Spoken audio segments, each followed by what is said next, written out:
नमस्कार, news India पर आपका स्वागत है। मैं हूं रजनी। तारीखों में बिहार इस कदर उलझा है कि पीछे जाकर देखेंगे तो लगेगा मकड़ी के जालों में तारीखें उलझ कर रह गई हैं। जिस शुचिता और छवि की बार बार नीतीश कुमार दुहाई देते हैं, वो कई स्टंट पर जाकर बदल गई है और सरकार में तब्दील हो गई है। ये छठा मौका है जब नीतीश कुमार कभी इस पाले के सीएम रहे, कभी उस पाले की। बहरहाल बिहार में नए मंत्रिमंडल का गठन हुआ, शपथ ली गई, मंत्रियों को विभाग बांटे गए और मंत्रिमंडल की पहली बैठक में बिहार की उम्मीदों पर चर्चा की गई। इतिहास से लेकर आज तक की सियासत की बातें करेंगे प्राइम टाइम डिबेट में।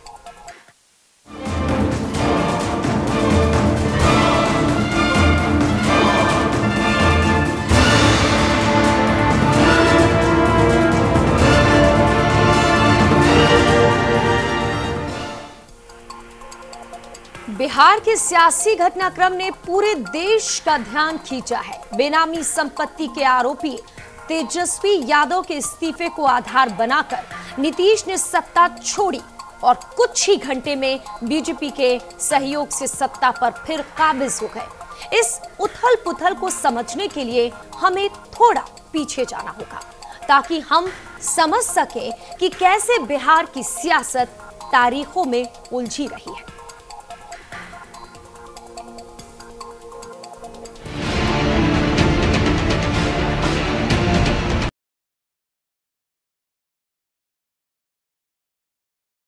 जून 2013 ये वो वक्त था जब गुजरात के सीएम नरेंद्र मोदी को बीजेपी की राष्ट्रीय चुनाव प्रचार समिति का प्रमुख बनाया गया था। उस वक्त बिहार में बीजेपी जेडीयू की गठबंधन सरकार थी। जेडीयू के 118 और बीजेपी के 91 सदस्य विधायक थे। मोदी को लेकर नीतीश के मन में खटास पैदा हुई और जेडीयू ने गठबंधन तोड़ने का ऐलान कर दिया। शरद यादव ने कहा था, पिछले 6-7 महीनों से जिस तेजी से जो घटनाएं घटी हैं, उससे जेडीयू का गठबंधन में बने रहना मुश्किल हो गया है। नीतीश कुमार ने एक प्रेस कॉन्फ्रेंस में कहा था कि गठबंधन सरकार में शामिल बीजेपी के 11 मंत्री सहयोग नहीं कर रहे। इस कारण राज्यपाल से उन्हें मंत्रिमंडल से हटाने की सिफारिश की। कई दिनों से बीजेपी के मंत्री सरकार के काम में सहयोग नहीं कर रहे थे और अपने दफ्तर तक नहीं आ रहे थे। उस वक्त बीजेपी नेता सुशील मोदी नीतीश सरकार में उप मुख्यमंत्री और वित्त मंत्री थे। सुशील मोदी ने जेडीयू के फैसले पर दो टूक कहा था कि नरेंद्र मोदी को चुनाव प्रचार समिति का चेयरमैन बनाना पार्टी का अंदरूनी फैसला है और इस मामले में बीजेपी पीछे नहीं हटेगी। इसके लिए गठबंधन चाहे कितनी ही बार टूट जाए। जेडीयू के इस कदम को बीजेपी ने विश्वासघात करार दिया। 18 जून 2013 को पूरे राज्य में विश्वासघात दिवस मनाया गया। सुशील मोदी ने कहा था कि नीतीश कुमार का चुनाव एनडीए गठबंधन के नेता के रूप में संयुक्त बैठक में किया गया था और नैतिकता का ये तकाजा था कि उनको एनडीए के मुख्यमंत्री होने के नाते अपने पद से इस्तीफा देना चाहिए था और फिर नई सरकार के लिए विश्वास मत हासिल करना चाहिए था। लेकिन नीतीश ने 4 निर्दलीय विधायकों के सहयोग से विधानसभा में बहुमत साबित कर दिया और सत्ता पर काबिज हो गए। लेकिन मौजूदा दौर में जैसा कि नीतीश कुमार ने कहा कि महागठबंधन में उनका दम घुट रहा था, अंतरात्मा जवाब नहीं दे रही थी और कफन में जेब नहीं होता, वो सब बातें तब बेमानी सी लगती हैं जब हम पलटकर इतिहास की तरफ देखते हैं। आइए समझते हैं नीतीश के सत्ता के इस सफर को। 1970 के दशक में लालू और नीतीश पहली बार साथ आए। यह दौर था जब दोनों नेता जयप्रकाश नारायण के सोशलिस्ट आंदोलन का हिस्सा थे। 1990 में बिहार विधानसभा चुनाव में जनता दल को बहुमत मिला। लालू पहली बार बिहार के मुख्यमंत्री बने और नीतीश कुमार बने मुख्यमंत्री के सलाहकार। 1994 में नीतीश कुमार ने समता पार्टी बनाने के लिए लालू यादव का साथ छोड़ दिया। उन्होंने जॉर्ज फर्नांडिस के साथ मिलकर समता पार्टी बनाई।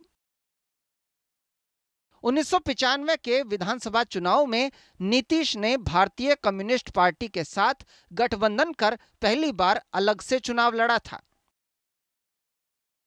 साल भर बाद ही यानी 1996 में नीतीश कुमार ने यू टर्न लिया और भारतीय जनता पार्टी के खेमे में शरीक हो गए। दोनों का गठबंधन हुआ और अगले 17 साल तक चला। समता पार्टी अपने सफर के दौरान साल 2003 में जनता दल यूनाइटेड यानी जेडीयू बन गई, लेकिन बीजेपी से गठबंधन जारी रहा। दोनों पार्टी ने 2005 से 2013 तक बिहार में गठबंधन सरकार चलाई। 2014 में जब बीजेपी ने नरेंद्र मोदी को पीएम का कैंडिडेट घोषित किया तो सांप्रदायिकता का सवाल उठाते हुए नीतीश ने बीजेपी से 17 साल पुराना नाता एक झटके में तोड़ लिया। मई 2014 के लोकसभा चुनाव के नतीजे आने के ठीक एक दिन बाद नीतीश कुमार ने नैतिक जिम्मेदारी लेते हुए मुख्यमंत्री पद से इस्तीफा दे दिया। तब नीतीश ने मुख्यमंत्री पद के लिए जीतन राम मांझी को चुना। नीतीश सत्ता अपने हाथ में रखना चाहते थे और इसी को लेकर जीतन राम मांझी को लेकर मनमुटाव हो गया। नीतीश और मांझी का यह विवाद इतना बढ़ा कि इसका अंत मांझी को सत्ता से बाहर का रास्ता दिखाने के साथ हुआ। फरवरी 2015 के आखिरी हफ्ते में नीतीश कुमार एक बार फिर से बिहार के मुख्यमंत्री बने। बीजेपी को हराने के लिए उन्होंने लालू यादव और कांग्रेस से हाथ मिलाकर महागठबंधन बना लिया। लेकिन इसी बीच उन्होंने बीजेपी को अपने घर भोज का न्योता भेजकर सबको हैरानी में डाल दिया। इसके बाद नोटबंदी, फर्जी डिग्री, उरी अटैक, जीएसटी और राष्ट्रपति चुनाव के मुद्दों पर नीतीश मोदी के साथ सुर मिलाते नजर आए। और अब नीतीश कुमार ने आरजेडी नेता तेजस्वी यादव पर भ्रष्टाचार के आरोप के मुद्दे को लेकर इस्तीफा दे दिया। इसके तुरंत बाद बीजेपी से समर्थन लेकर नीतीश कुमार छठी बार राज्य के मुख्यमंत्री बन गए। महज 18 घंटे के अंदर नए गठबंधन में मुख्यमंत्री बनने का यह शायद पहला मामला है। नीतीश कुमार के लिए सोशल मीडिया पर कहा जा रहा है कि ऐसा कोई सगा नहीं जिसे नीतीश कुमार ने ठगा नहीं। कभी लालू के सलाहकार रहे नीतीश ने उन्हीं के खिलाफ मोर्चा खोला, फिर बीजेपी के साथ मिलकर सत्ता का स्वाद चखा, फिर मोदी के नाम पर बीजेपी से अलग हुए और जीवन भर लालू को कोसने के बाद उन्हीं के साथ महागठबंधन बना लिया।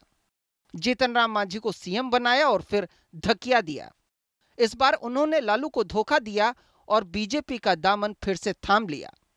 कोई हैरत नहीं होगी कि अगली बार सत्ता के खातिर वो बीजेपी का साथ छोड़ दें और किसी नए सफर पर निकल जाएं। Special desk, news India. सत्ता और कुर्सी के लिए लोग कुछ भी भूल सकते हैं। चलिए तारीखों के जंजाल से बाहर निकलकर अब बात करते हैं आज की। बिहार में नए मंत्रिमंडल का गठन हो चुका है। कैबिनेट में 26 मंत्रियों ने शपथ ली। रिपोर्ट देखिए।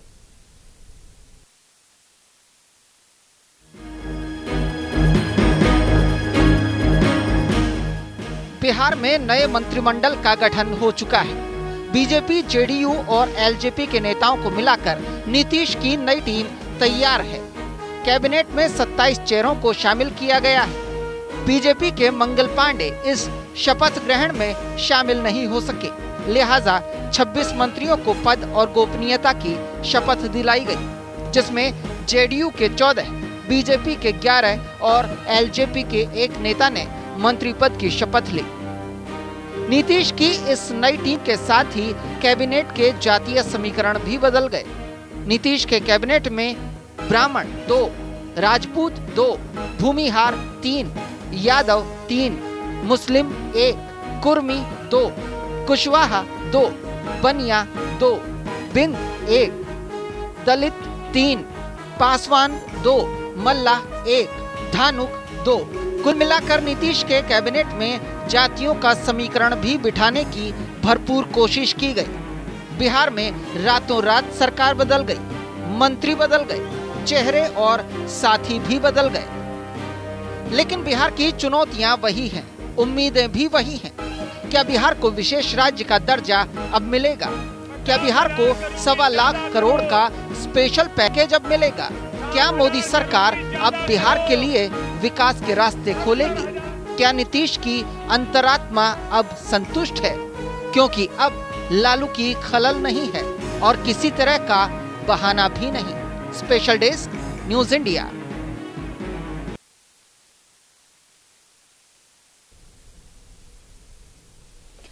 तो वाकई तारीखों में बिहार इतना उलझा हुआ था, वो हमने आपको बताया है। अब नीतीश ने लालू के खिलाफ जंग तो जीत ली, लेकिन क्या 11 करोड़ लोगों का दिल जीतेंगे, ये तो वक्त बताएगा।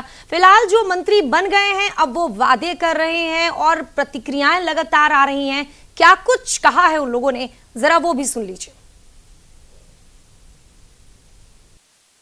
हमारे आने से वो चले गए हैं।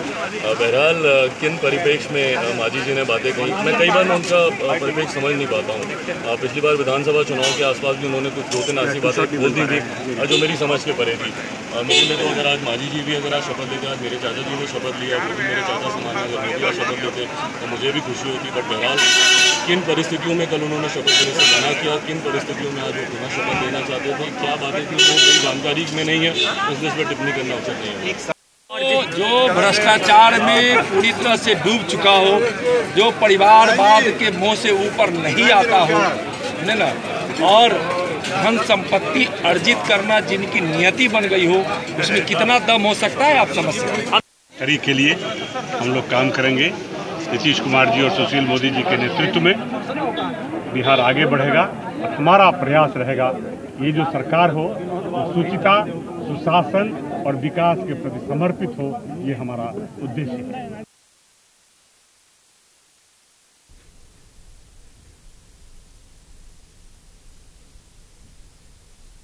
सरकार नहीं है, चुनौतियां वही हैं और उम्मीद यही की जा रही है कि कम से कम अब तारीख ना मिले, अब ये ना कहा जाए कि हम विकास करेंगे 2020 में।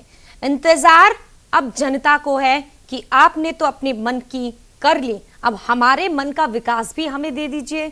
स्वास्थ्य सुविधाएं, शिक्षा, इसके अलावा जो अन्य विभाग हैं उनकी हालत खराब है। अब किसे क्या मिला है वो हम आपको बता रहे हैं। बेहद अहम जिम्मेदारी विनोद सिंह को खान एवं भूतत्व विभाग की जिम्मेदारी दी है। खुर्शीद और फिरोज को अल्पसंख्यक कल्याण विभाग दिया गया है। नंदकिशोर यादव को पथ निर्माण विभाग दिया गया है जो तेजस्वी के पास था। महेश्वरी हजारी को भवन निर्माण विभाग दिया गया है।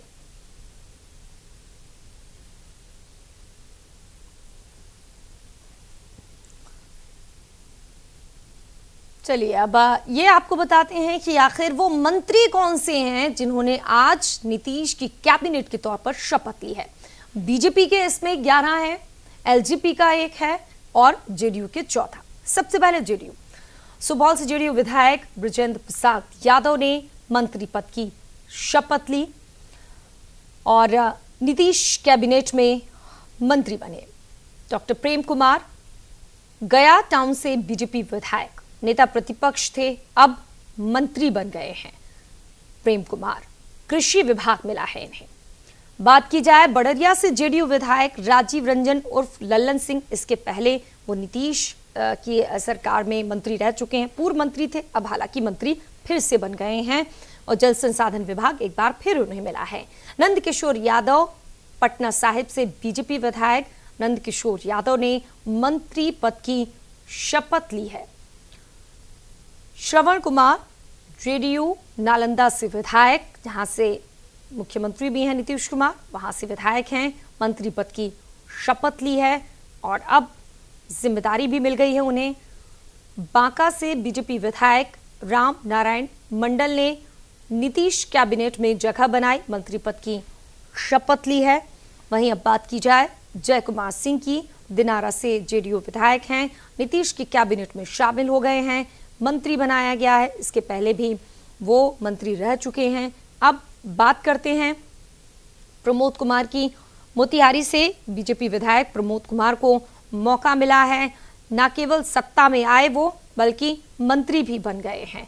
कल तक विपक्ष में थे। कृष्णनंदन प्रसाद वर्मा घोसी से जेडीयू विधायक आज मंत्री बन गए हैं, मंत्री पद की शपथ उन्होंने ली है। वहीं बात की जाए जेडीयू के एक और विधायक की, कल्याणपुर से महेश्वर हजारी ने शपथ ली और मंत्री बन गए हैं। अब उनके कल्याणपुर के लोगों को बहुत उनसे उम्मीदें हैं कि मंत्री के नाते क्या विकास होता है। बीजेपी से एमएलसी विनोद नारायण झा मंत्री बन गए हैं, मंत्री पद की शपथ उन्होंने ली। नीतीश के नए कैबिनेट की तस्वीर आपको बता रहे हैं। शैलेश कुमार भी जमालपुर से जेडीयू विधायक मंत्री बन गए हैं, मंत्री पद की शपथ ली। केसरीनाथ त्रिपाठी ने तमाम नए मंत्रियों को शपथ दिलाई। मुजफ्फरपुर से बीजेपी के विधायक सुरेश कुमार ने मंत्री पद की शपथ ली।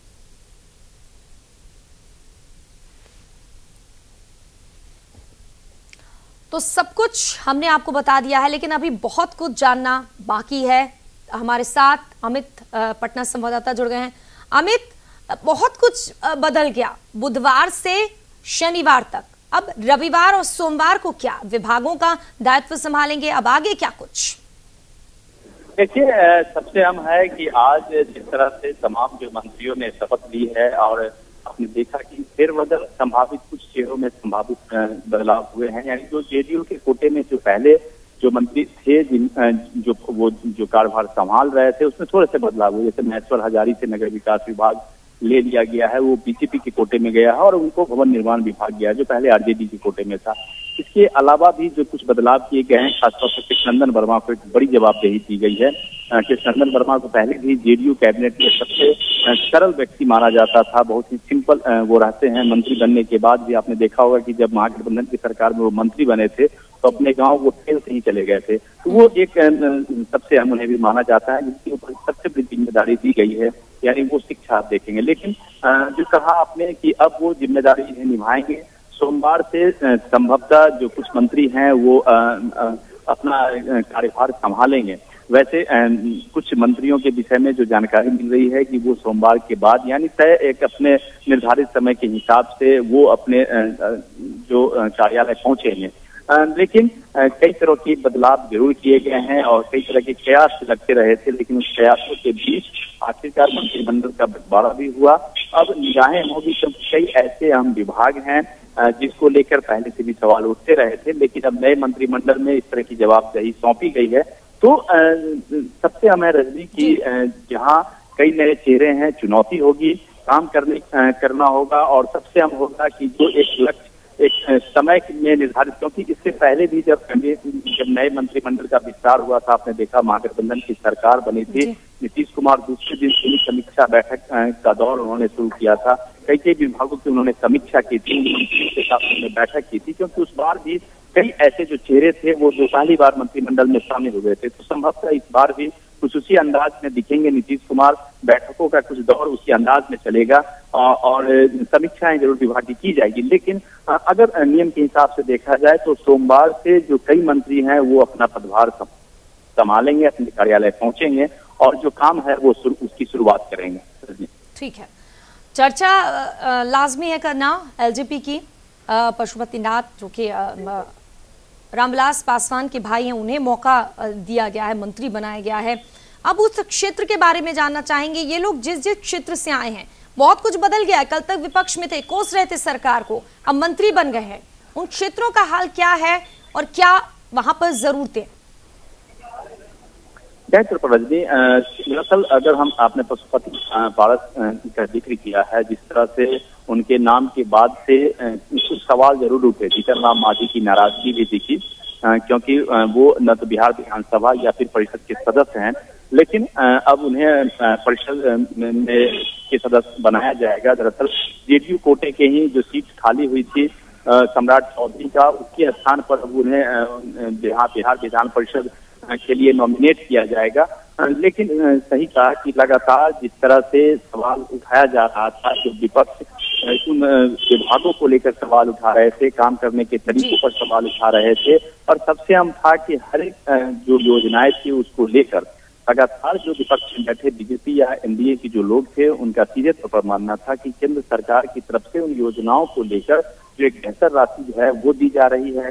केंद्र सरकार की तरफ से कई ऐसे जो केंद्र प्रायोजित योजना है, लगभग 22 योजनाओं का हमेशा जिक्र किया जाता था, वो योजनाएं बिहार के लिए भेजे जाते हैं, चलाए जाते हैं, लेकिन रास्तों पर उस अनुरूप काम नहीं हो रहा है। तो जाहिर तौर पर अब एक सवाल ये जरूर उठेगा कि जब आप केंद्र और राज्य में आपकी सरकार है, तो आप संतुलन की सरकार से बिठाते हैं, अब आप उस काम को किस तरह से आगे बढ़ाते हैं, क्योंकि जो पूरी तस्वीर बदली है। कल तक आप विपक्ष में से, आज आप सत्ता पक्ष में बैठे हैं, कल तक आप इस विभाग को लेकर सवाल उठा रहे थे, आज आपके कंधे पर उस विभाग की जवाबदेही दी गई है, तो चीजें बदली है रजनी। और संभवतः अब सोमवार से कुछ यही उम्मीद होगी कि अब जो नए मंत्री अपने जिन्होंने कार्यभार संभाला है वो अपने काम का सिगरीज करेंगे। लेकिन मैंने पहले भी कहा कि इसके पहले की जब महागठबंधन की सरकार बनी थी, मुख्यमंत्री नीतीश कुमार ने तमाम जो मंत्री हैं उनके साथ समीक्षा बैठक की थी, तो संभवतः इस बार भी जो समीक्षा बैठक का जो दौर है कुछ उसके अनुरूप चलेगा।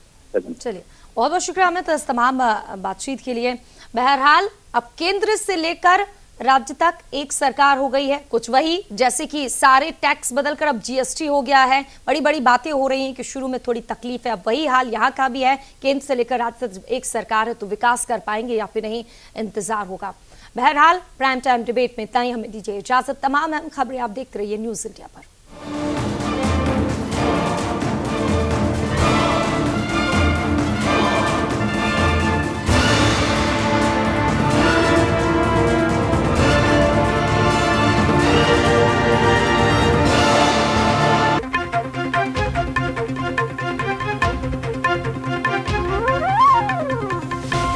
आप हमारे चैनल को YouTube पर सब्सक्राइब कर सकते हैं न्यूज इंडिया निम्स पर। इसके अलावा आप ट्विटर पर भी हमें न्यूज इंडिया 17 पर फॉलो कर सकते हैं। फेसबुक पर आप newsindia.nimsUnai पर हमें लाइक कर सकते हैं।